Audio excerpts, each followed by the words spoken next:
Hey fighters, it's Gervantis with an expert combo guide.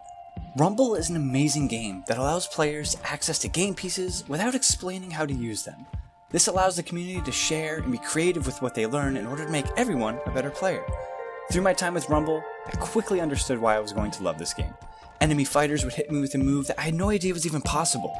After calling some brief timeouts, every single person was willing to sit down with me and show me how they performed each combo in the middle of the fight. This community is small, but expanding rapidly.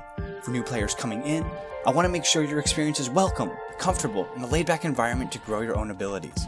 So, let's jump right into it.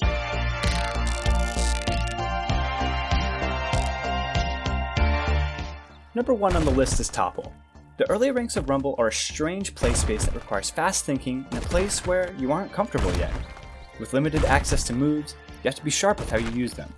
The Topple allows you to raise a structure under an existing one to unground and lift the top piece to be pushed.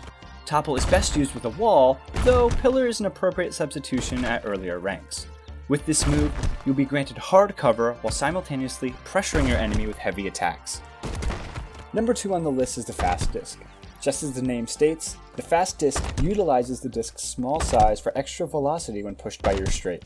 With timing and practice, you'll be able to throw some fast discs alongside your normal ones in your spam attacks to interrupt enemy tempo.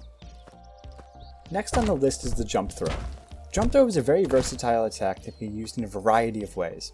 By using right hold on any lifted object, you can use jump to soar into the air to get some unexpected angles using straight. Be sure to bring your punching hand far behind your head to allow your object more distance to travel and escape your hold though. Cube spamming is exactly what you think it is. Spawning cubes under an enemy's feet will deal moderate damage and knock them airborne. By summoning another cube, it will launch the previous one into the air towards your enemy. Fighters cannot summon objects while in the air, so use this window to blunder them as long as possible with consistent spam attacks. The vertical disc is actually a technique I invented myself. This move gives you the option of pressuring tight spaces that a normal disc couldn't fit through.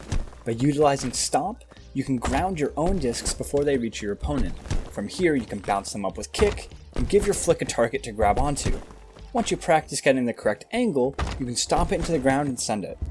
The first stomp of this technique is actually optional, but slower. So with practice, you can send your disc and immediately flick it to vertical. Just be sure that you get that last stomp in before you take some self-damage. The wall plow is an option for you to clear heavy structures while pressuring your opponent. By using right hold on a grounded wall, wind back your punching hand behind your head, and use a straight to send a wall that now has priority against stationary structures due to its speed.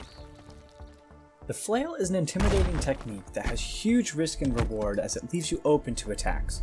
By using Flick on a lifted wall, you are able to swing your arms in a circular motion above your head as a melee weapon.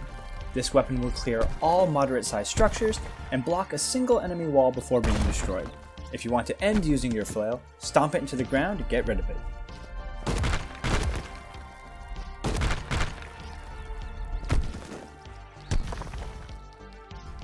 Juggling isn't exactly a combo, but it's a good technique to understand.